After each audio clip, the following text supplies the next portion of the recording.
This video is part 2 of our Arctic adventure. In this video, we flew 3 legs. The first leg was from Fargo to Winnipeg, where we cleared customs. Next, on to Thompson, which was the last place that fuel was available. Then, the final leg was all the way up to Churchill, Manitoba, which is at 58 degrees north latitude. This was definitely the furthest north that my Cirrus had ever been. The trip was a COPA group trip where we had 9 planes flying in a caravan. Due to some ATC guidance, we departed in 15-minute intervals. While that sounds like a huge amount of separation, it was needed because of the limitations with Canadian radar coverage and the ATC facilities along the way. So join me in the cockpit and you can see for yourself.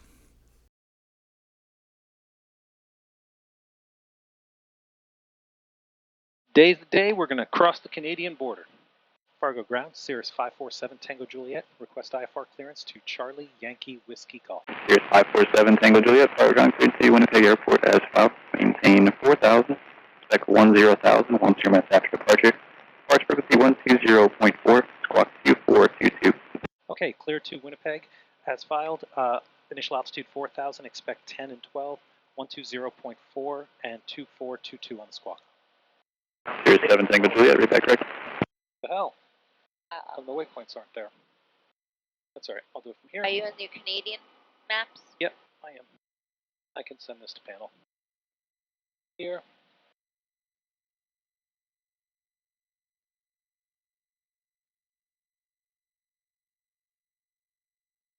I have to do it a different way. But it's here, right? Yeah. So maybe you didn't put them on the panel. Yeah, I'm gonna figure that out. It's getting foggier and foggier. Wow, you can't even see the end of the runway. Alright, done. And it's probably going to take him a minute or two to get my release. So, I'll call at 28, so 3 minutes. See if you can fix this in the meantime. It's fixed. I got this as a user deployment waypoint. It's because the Canadian maps are here, they're not in there. So How do you get them over there? I have to change the subscription on this. I changed the subscription on here. Oh. I don't need it in both places, I just need it in one place. Cirrus 547 Tango Juliet, Fargo Tower, are you up? Yep, we're at 27, ready for departure. Cirrus 7 Tango Juliet, proceed direct Litna, runway 27, cleared for takeoff, wind 3106. Clear for takeoff 27, direct Litna, 7 Tango Juliet. Alright, here we go. So they got your IFR thing? I got my IFR release.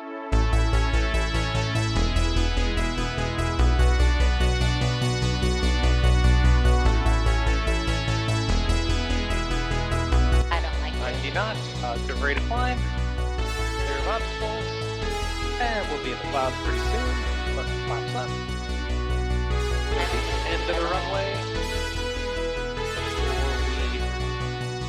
Cirrus 7 Tango Juliet, reporting your turn for Litna. Copy, we're beginning turn right now.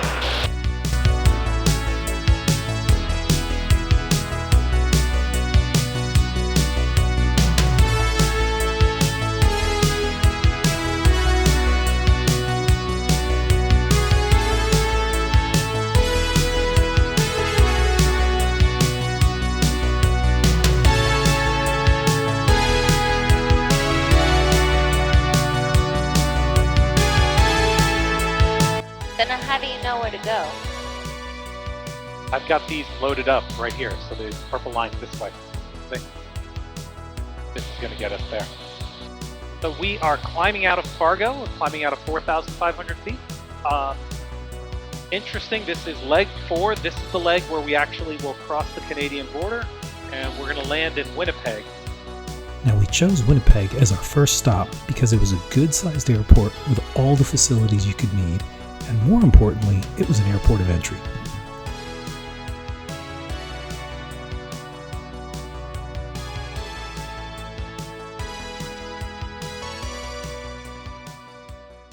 So in order to do that, it was relatively simple.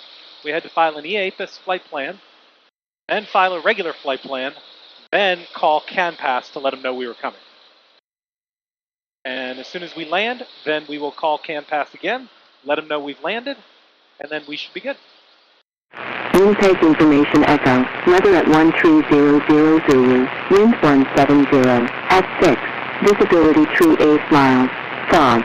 Vertical visibility 200. Temperature 18. Dew point 18. Altimeter 2989er.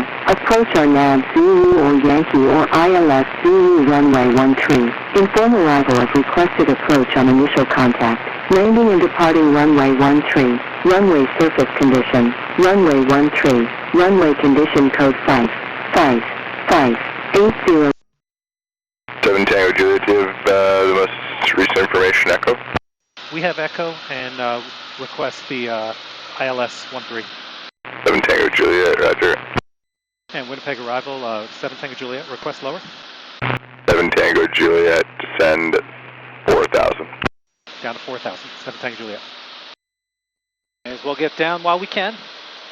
All right, Lisa, getting close.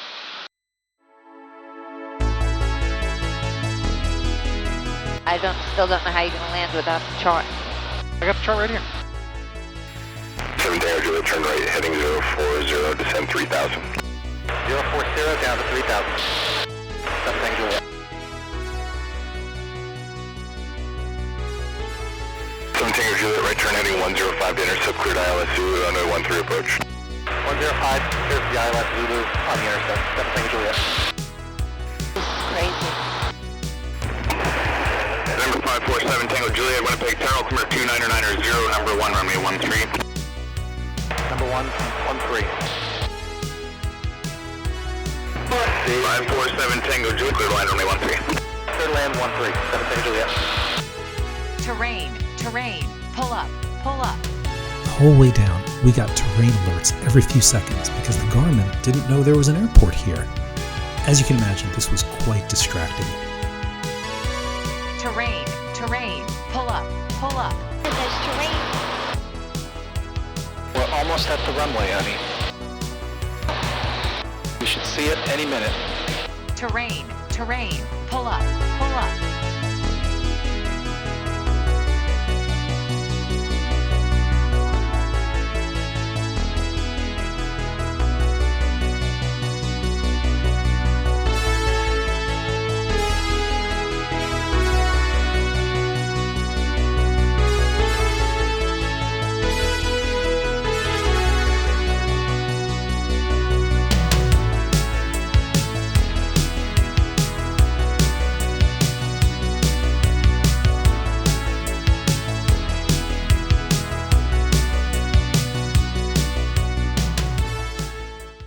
Winnipeg Tower, Cirrus 547 Tango Juliet, ready for departure, runway 31 at the ILS hold short. 547 Tango Juliet Tower, I check. 7 Tango Juliet, you can move up to the VFR hold line and hold short of runway 31 there. Holding short at the VFR hold short line. 7 Tango Juliet. That means we're really next. 7 Tango Juliet Tower, line up runway 31. Line up and wait, 31, 7 Tango Juliet. 7 Tango Juliet Tower, use caution for turbulence on the beach 1900, 4 miles ahead. Contact Winnipeg departure on 1210 airborne, wind is 2105, clear for takeoff runway 31. Clear for takeoff 31, 121.0 after departure.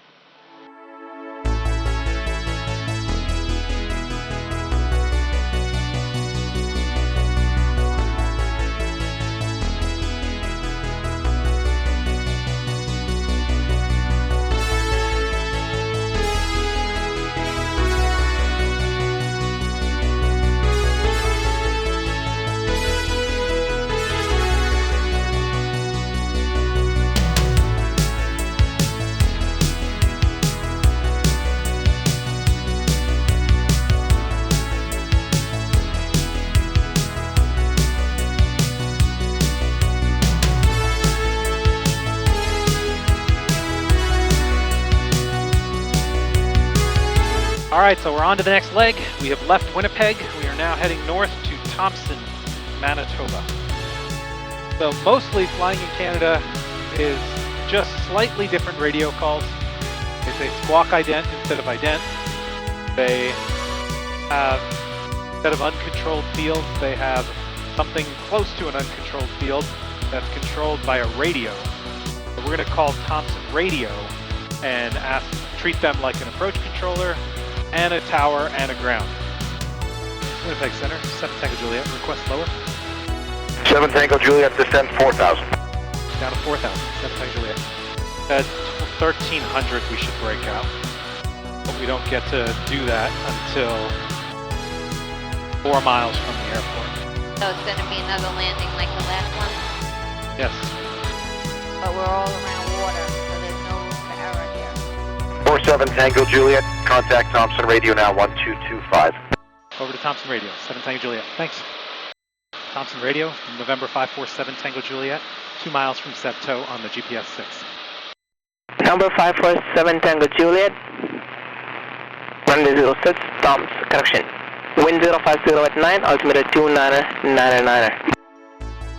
2999er, thanks.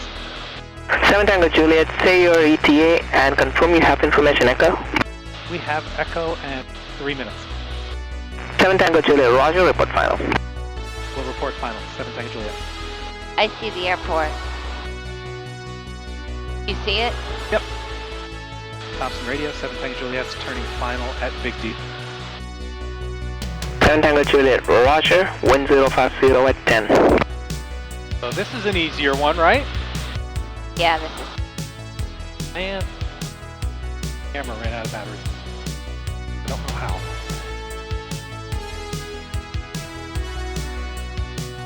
After a quick fuel top-off, we pressed on to the final leg from Thompson to Churchill, and this would turn out to be the easiest leg of all.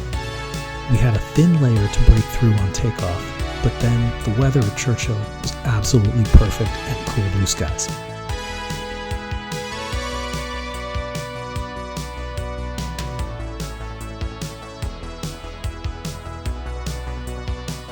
It's going to be like this for about 100 miles, and then it clears.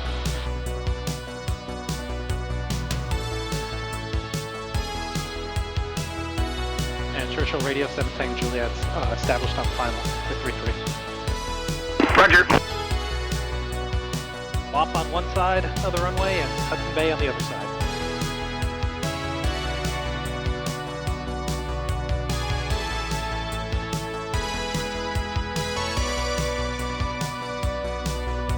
Super long runway.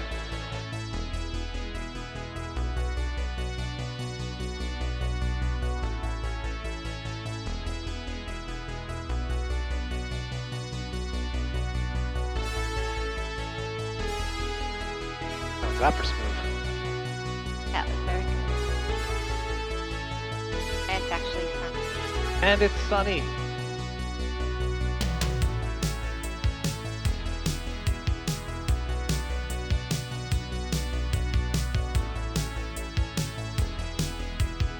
We made it. The plane is tucked away, safe.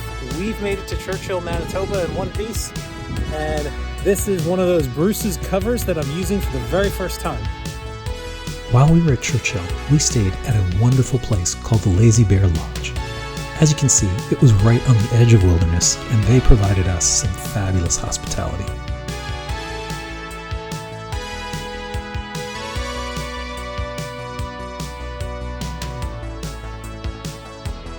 Of course, no trip to Churchill is complete without seeing the Northern Lights, which we were lucky enough to see on our first night in town. Then, later we saw some polar bears and a bunch of beluga whales up close and personal. Overall, this was truly a bucket list trip and one we will not forget anytime soon. And a special thanks go out to Andy for making this adventure possible and being an amazing trip leader. By the way, I got all the Jeppesen chart stuff sorted out before the trip home.